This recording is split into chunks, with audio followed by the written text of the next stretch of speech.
¿Alguna vez te ha pasado esto?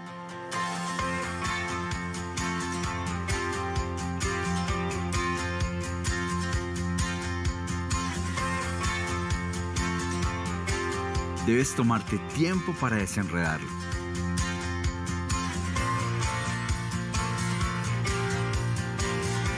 Qué paciencia la que se necesita para resolverlo.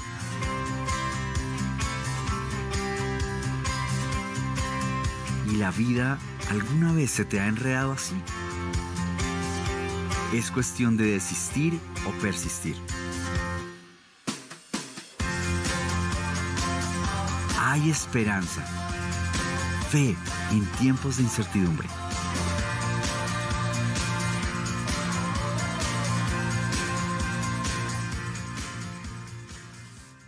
Fe en tiempos de incertidumbre. Qué enredo, ¿no? ¿Cierto? ¿Complejo? Bueno, seguimos con esta serie de mensajes basado en la primera carta que Pablo, el apóstol Pablo, le escribe a los tesalonicenses. Y si usted se ha perdido alguno de los mensajes, hemos visto hasta ahora 3, le invito a que se inscriba a nuestro canal de YouTube y se ponga al día. Sin embargo, quiero darle un pequeño resumen. Hemos hablado que en medio de tiempos de incertidumbre podemos tener esperanza cuando nuestra fe pone los ojos en Jesús, fue el primer tema. Que en medio de tiempos de incertidumbre tenemos esperanza cuando nuestra fe nos lleva a servirnos los unos a los otros. Y cuando nuestra fe nos permite ser emisores y receptores de noticias que alegran el corazón, el mensaje que compartió Joaco hace 8 días. Hoy vamos a hablar de cómo también nuestra fe nos permite tener esperanza en medio de tiempos de incertidumbre, porque es una fe que nos permite avanzar, progresar en nuestro caminar con Dios, Y pensando en la ilustración del video, no sé si les ha pasado que muchas veces en la vida hay situaciones difíciles que vivimos y que enfrentamos.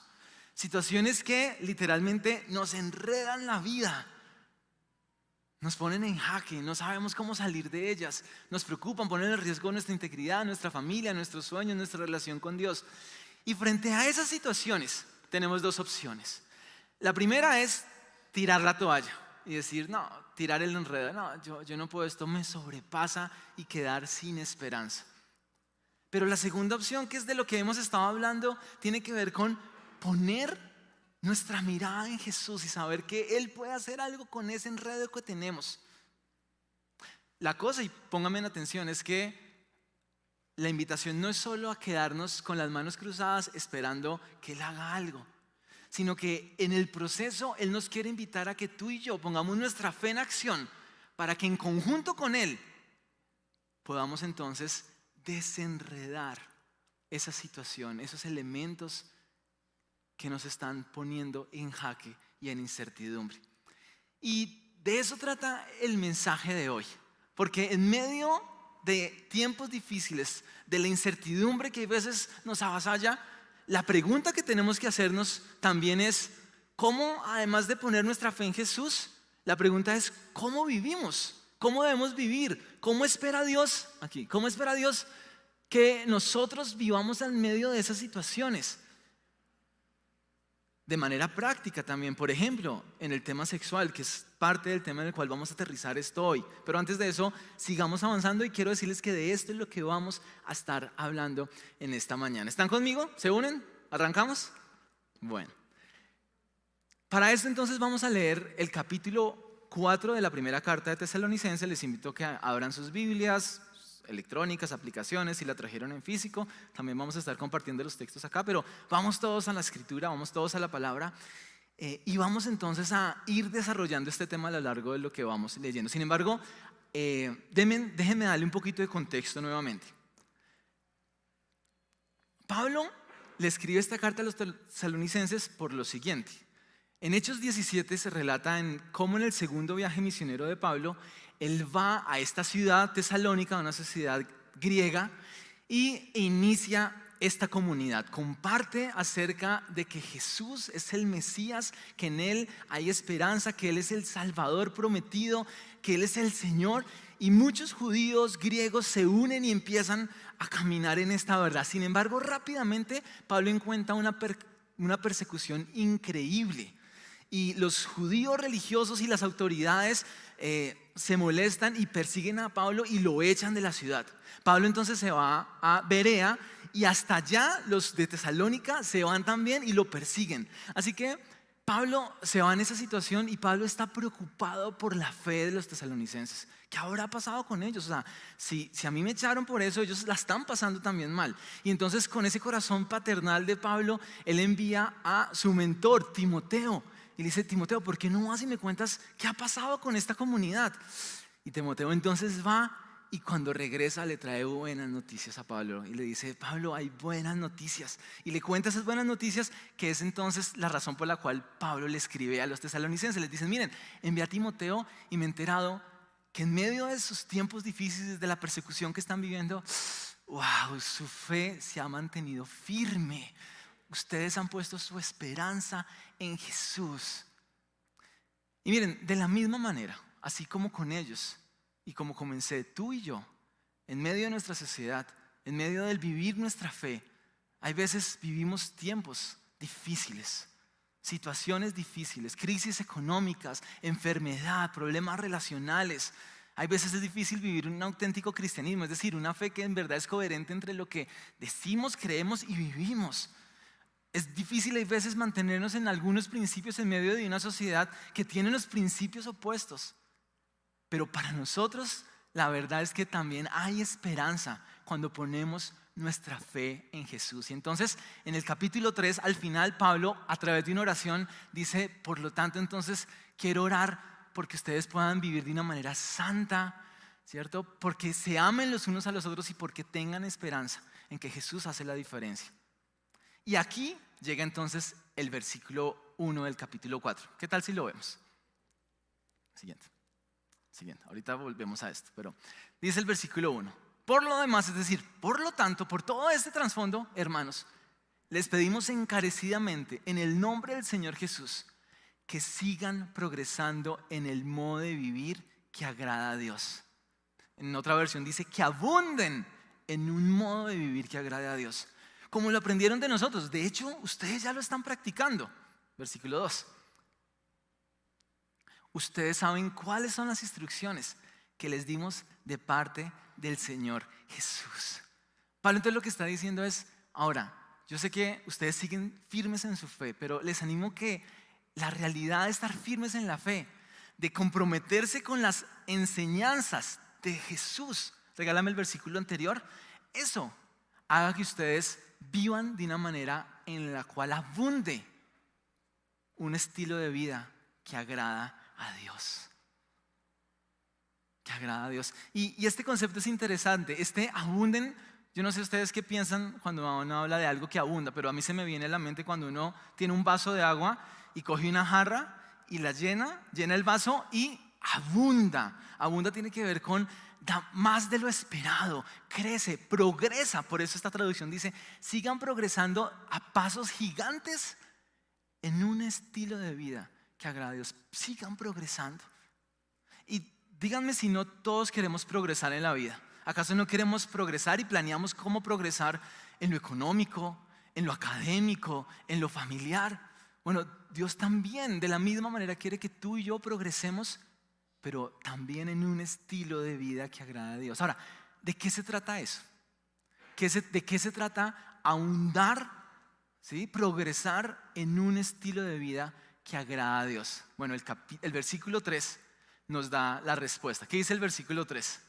Dice, ¿me ayudan a leerlo? La voluntad de Dios es que ustedes sean santificados. Es decir, la voluntad de Dios, esto de abundar en un estilo de vida que agrada a Dios, tiene que ver con ser santificado. La voluntad de Dios para ellos era su santidad y es la voluntad de Dios para ti y para mí. Dice también el apóstol Pedro en la primera carta que escribe, capítulo 1, versículo 15 al 16, sean santos en su manera de vivir como es santo aquel que los llamó, porque está escrito, refiriéndose al Antiguo Testamento, sed santos porque yo soy santo. La voluntad de Dios para nuestras vidas, progresar en un estilo de vida que agrada a Dios, tiene que ver con esto de ser santo. Ahora, y por sus caras. Díganme si de alguna otra manera este concepto, aunque uno puede decir, no, es un concepto adecuado, sí, la santidad, no es un término como que no tiene muy buena reputación o no muy deseable, tiene una connotación hasta negativa, tiene un aire como de religiosidad.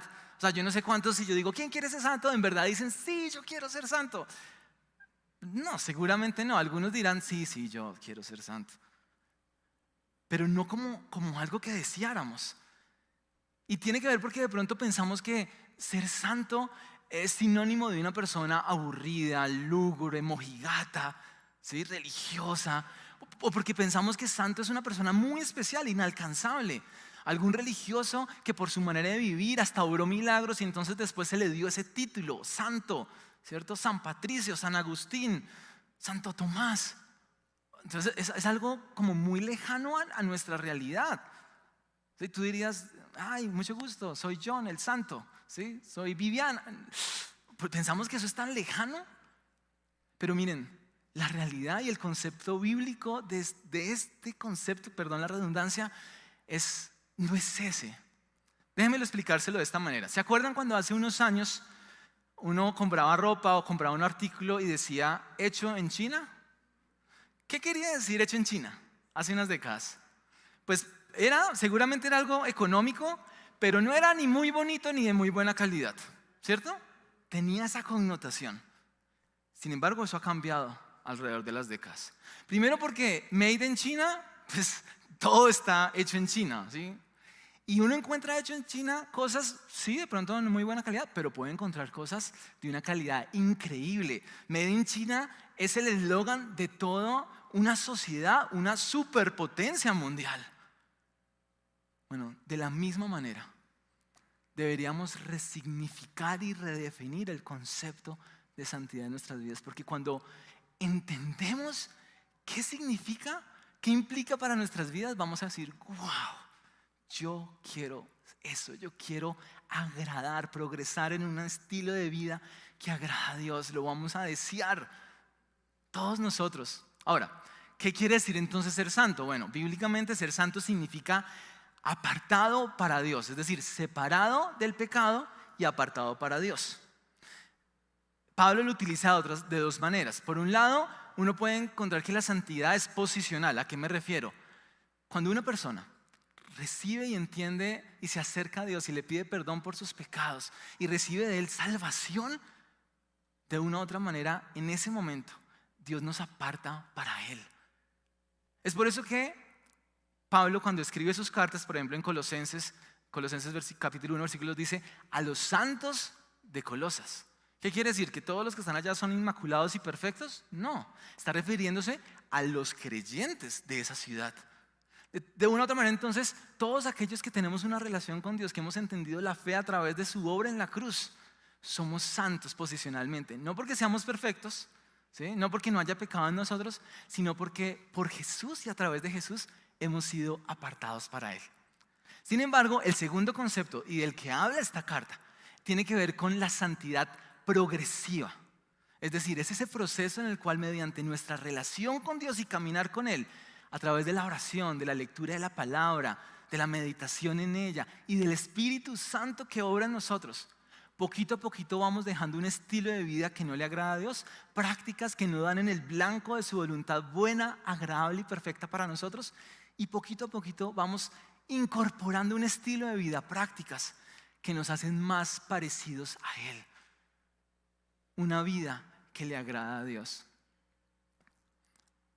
Miren, esto es lo mejor que nos puede pasar. Oswald Chambers, un pastor, predicador americano, alguna vez escribió: la santidad, más que la felicidad, es el fin del hombre.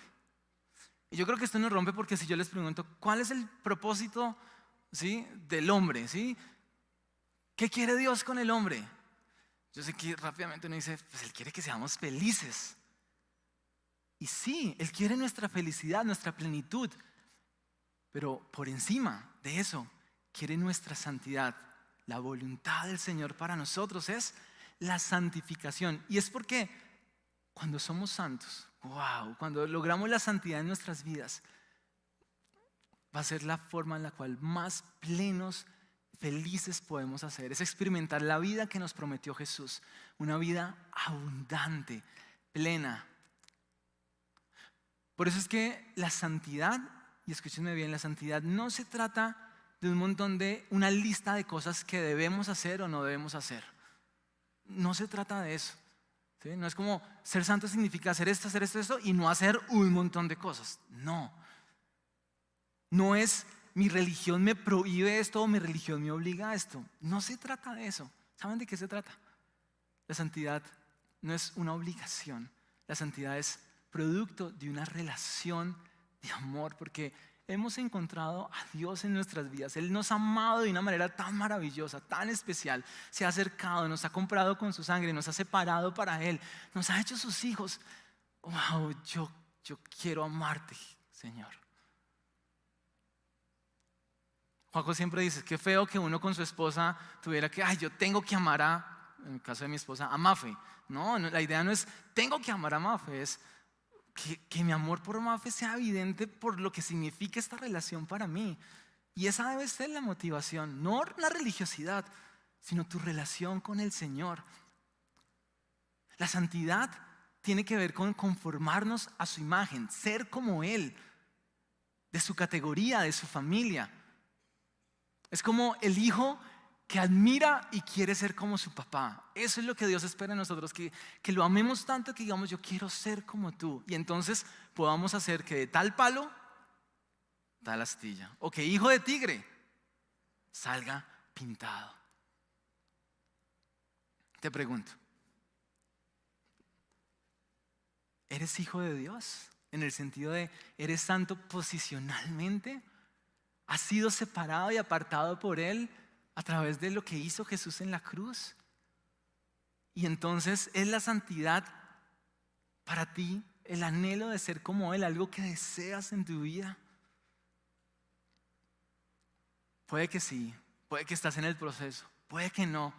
Hoy es una buena oportunidad para permitir que eso pase en nuestras vidas. Así que lo siguiente que pasa, lo siguiente que hace Pablo es que empieza a aterrizar esto de una manera práctica. Y entonces a lo largo del capítulo le da a los tesalonicenses y nos da a nosotros 3 maneras como esto de la santidad y de vivir una vida que le agrada a Dios aterriza en sus vidas de una manera práctica. Y toca 3 temas: el área sexual, el amor fraterno entre ellos y su esperanza en medio de la realidad de la muerte a la luz de la segunda venida de Jesús. Hoy vamos a detenernos en el primer aspecto.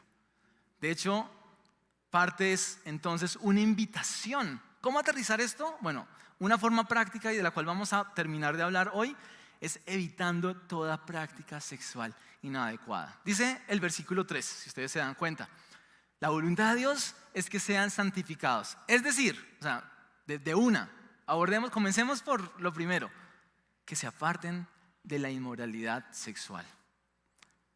Y de repente era un tema importante en medio del contexto, y yo creo que no era un tema solo importante en medio de ese contexto, sino a lo largo de todas nuestras generaciones y aún de nosotros hoy. Inmoralidad sexual, pecado sexual, o otras traducciones lo hablan como fornicación. Son todo el abordaje que nosotros podemos tener del sexo que Dios no lo considera bueno. ¿Me van a entender? Es todo el abordaje que tú y yo podemos darle y tener con respecto al sexo, a la sexualidad, que Dios no lo considera bueno. Esto significa entonces que el sexo en sí no es malo, es bueno. ¿Me hago entender? Si son algunas prácticas, algo asociado, quiere decir que no es que el sexo esté mal. Y quiero detenerme en esto, es porque de una u otra manera, al parecer, el sexo tiene una connotación hay veces negativa en la sociedad para algunos. De pronto por nuestro contexto religioso, de pronto por los daños que causó. Y entonces pensamos y hablar de sexo es un tabú. Y yo solo digo sexo y algunos están como, uy, qué pena, en la iglesia estamos hablando de sexo. Hay toda una connotación negativa, pero el sexo no es malo, es bueno. Dios lo creó y lo hizo en gran manera para que nosotros podamos disfrutarlo. Claro que sí. Es parte de su propósito. Es como el tema del dulce. ¿El dulce es bueno o malo? Algunos dirán, no, es malo. ¿Sí? Hay que alguien diga que el dulce. Yo no estoy diciendo del azúcar. El dulce, el poder saborear algo dulce, ¿es bueno o es malo? Pues es bueno. ¿Me hago entender? No porque a través de la comida azucarada pueda llegar a hacer un daño, tenemos que satanizar y decir, es que todo lo dulce es malo. No, lo mismo pasa. Lo que me refiero es que Dios creó el sexo de una manera buena para que tú y yo lo disfrutemos. Nos creó con placer para que podamos experimentarlo. Solo que en el contexto, dentro de los límites adecuados. Y eso es el contexto de una relación matrimonial exclusiva entre hombre y mujer.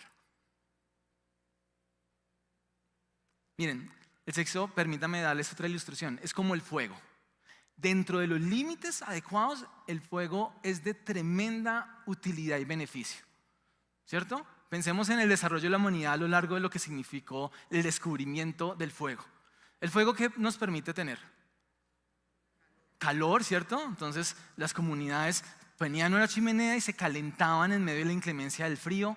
El fuego les servía ¿para qué más? Para comer, para cocinar. ¿Para qué más? Para alumbrar el camino, ¿cierto? Para protegerse de otros. Tremendo beneficio. De la misma manera, el sexo dentro del contexto de una relación matrimonial trae muchos beneficios a nuestra vida. En el contexto de un matrimonio, la idea es que podamos desarrollar a plenitud nuestra área sexual. Completamente. Dentro del contexto de un matrimonio, la idea es que el sexo sea la forma en la cual tú y tu pareja puedan tener una intimidad increíble, denota intimidad profunda. El sexo también, obviamente, permite la procreación, el tener hijos, la posibilidad de crecer en familia. Es de tremenda bendición. Mucha bendición. Ahora, ¿cuáles serían los límites no adecuados? Bueno, pues de eso es lo que trata la inmoralidad sexual. Inmoralidad sexual, entonces, es toda práctica o pensamiento, ¿cierto? Lujurioso sexual fuera del contexto del matrimonio. O porque no me he casado antes de, ¿cierto? O porque estando casado lo tengo con otra persona y deseo a otra.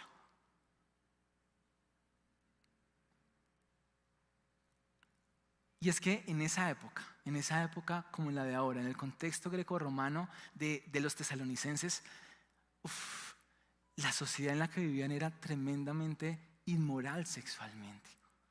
Era tremendamente inmoral sexualmente. Y hoy en día también vivimos en una sociedad que no es por generalizar, pero de una u otra manera todo el tiempo nos invita a través de todas las circunstancias a la promiscuidad, ¿sí? A la lujuria. Está tan cerca de hacer clic en el computador, en el celular, ¿sí?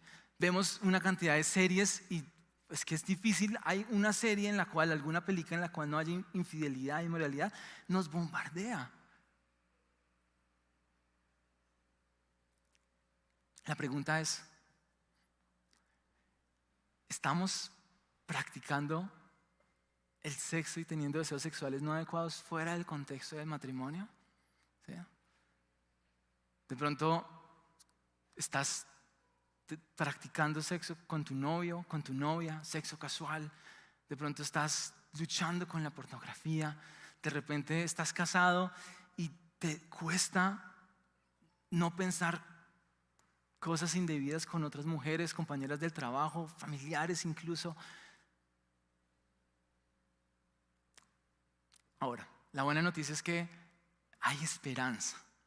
¿Sí? Hay esperanza. Y lo que sigue Pablo y lo que hace Pablo es darnos entonces dos maneras en las cuales podemos evitar la inmoralidad sexual. Dos formas para evitar estas prácticas. La primera entonces tiene que ver con lo siguiente: ejerciendo el autocontrol y el dominio propio. Veamos qué dice el texto. Que cada uno aprenda a controlar su propio cuerpo de una manera santa y honrosa. Es decir, de una manera que le agrade a Dios. Hace unas décadas había una manillita que decía WWJD, What would Jesus do? ¿Cómo le haría Jesús? Y era una manillita muy chévere para uno mirar y en cualquier situación decía, esto que voy a hacer, Jesús me acompañaría, ¿sí? De una manera santa y honrosa. Que cualquier cosa que hagamos alrededor de nuestra sexualidad ¿Podríamos invitar a Jesús acá? Y entonces, sin dejarse llevar por los malos deseos como lo hacen los paganos que no conocen a Dios, ¿sí? Es decir, para los judíos, los griegos, los romanos eran altamente inmorales sexuales, por eso hace una generalidad, ¿sí? Y lo que sucede es que hoy en día también vivimos en una sociedad, nuestros amigos, la mayoría, o sea, en el colegio, en la universidad, en el trabajo, no tenemos problemas, la gente no tiene problemas en darle rienda suelta, dejarse llevar por sus malos deseos. Sin embargo, nosotros como creyentes, a nosotros sí nos debería importar. Y entonces deberíamos tener autocontrol, dominio propio. ¿Saben cuál es la buena noticia? Dice el versículo 8 que el Señor nos ha dado a su Espíritu Santo. Es decir, para poder autocontrolar, para poder decir no voy a hacer esto, tenemos al Espíritu Santo, que dice entre otras cosas es espíritu de dominio propio. Así que si estás ahí con tu celular y te dan ganas de mirar porno, aguanta. Si estás con tu novio, con tu novia o con esa persona y te dan ganas de tener relaciones sexuales, aguanta. Si eres casado y estás luchando con la atracción a otra persona diferente a tu esposo, aguanta. Créele a Dios, créele que su propuesta es mucho mejor que dar gratificación a ese deseo de ese momento del cual te vas a arrepentir. Créele. Ahora, la segunda forma que Pablo nos permite es, o que tenemos para poder evitar la inmoralidad sexual, es recordando que cuando lo hacemos le estamos haciendo finalmente daño a otros. Nos hacemos daño a nosotros mismos y le estamos haciendo daño a otros. ¿Qué dice el texto? Dice, y que nadie perjudique a su hermano ni se aproveche de él en esto. Volvamos a la ilustración del fuego. Así como dentro el fuego, dentro de los límites adecuados, es de tremendo beneficio. Fuera, o sea, si se sale de control, puede hacer mucho daño. Una simple chispita puede generar el incendio más grande y arrasador que puede destruir ciudades, bosques y ecosistemas completos. Bueno, de la misma manera, cuando no le creemos a Dios de que el contexto adecuado para disfrutar de nuestra sexualidad libremente, adecuadamente, es el matrimonio, de una u otra manera también terminamos haciendo mucho daño a nosotros y a otros. Veamos los dos términos. Es decir, cuando cometemos inmoralidad sexual, estamos perjudicando, estamos haciéndole mal a otro, estamos pasando por encima de otro y estamos aprovechando, nos estamos burlando, estamos engañando, estamos sacando ventaja del otro. Miren, ¿de qué manera perjudicamos y nos aprovechamos de otros? ¿De qué manera hay repercusiones, hay afectaciones por no creerle a Dios en esta área? Comencemos por la posibilidad de una enfermedad de transmisión sexual. Cuando nos acostamos con otra persona, nos acostamos con todo su pasado sexual. Y hay alta probabilidad de aquella persona que tiene relaciones sexuales con diferentes personas que se contagie de una enfermedad sexual. También está la posibilidad de un embarazo no deseado, que después entra en todo el dilema de lo que significa la posibilidad de un aborto o no aborto, ¿sí? Aquella persona que vive de esta manera también termina afectando su propia autoestima, su valor de sí mismo. Hay una objetivización de la sexualidad. Hay personas, tengo amigos que me han dicho, me cuesta tener una relación con otra persona desligando el tema sexual. O sea, me cuesta intimar con otra persona. Daña la manera en cómo nos relacionamos con los demás. Y si estamos casados, wow, cuánto una infidelidad puede dañar a una familia, a una esposa, a un esposo, a unos hijos. Hay afectación. Sufres tú, sufren otros. Puede que en el momento no lo veas y simplemente estés pensando en, quiero satisfacer esto que estoy sintiendo en este momento. Pero créele a que cuando Dios te dice, está bien, yo quiero que tú disfrutes de tu sexualidad, pero créeme que el mejor momento para disfrutarlo es dentro del contexto del matrimonio. Les pregunto, ¿Estamos viviendo con autocontrol y dominio propio en esta área? Y es que es difícil. Todos luchamos con esto de una u otra manera. De pronto alguien no, pero yo creo que es algo con lo cual luchamos la mayoría. Yo de pequeño, de adolescente, sufrí mucho con el tema de la pornografía y eso me ha traído repercusiones aún más adelante en mi vida sexual y en mi relación con Mafe. O sea, fue algo que tuvimos que trabajar al respecto. Por eso es que vale la pena esperar, creerle a Dios.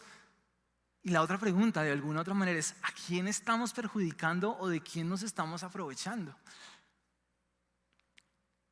Termino entonces con 2 razones que Pablo nos da para que no lo hagamos.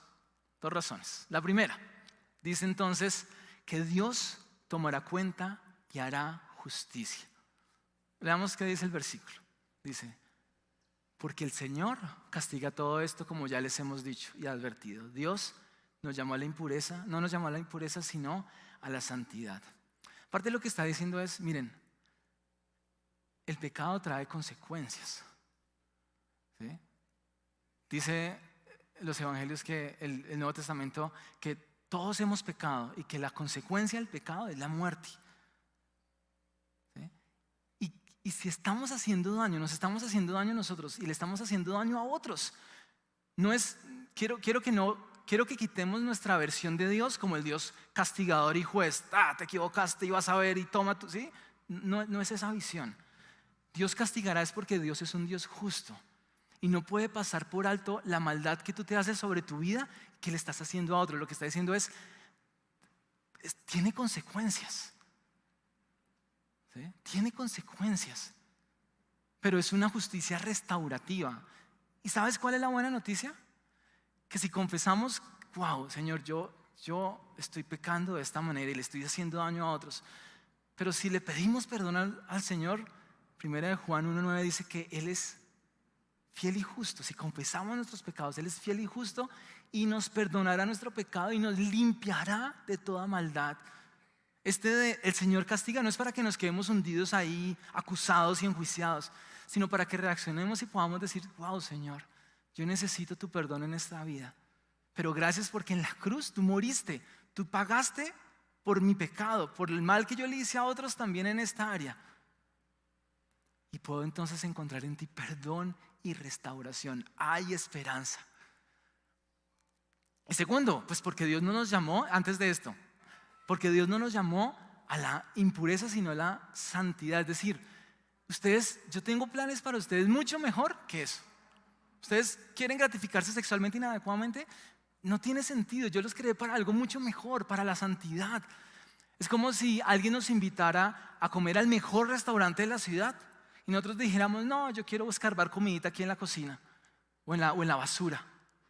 Es como estamos llamados a disfrutar de algo mucho mejor. Y por último, la última razón es porque cuando lo hacemos no estamos rechazando, no me están rechazando, o sea, esto no es algo que digo yo, que dice la iglesia, es algo que está en el corazón de Dios.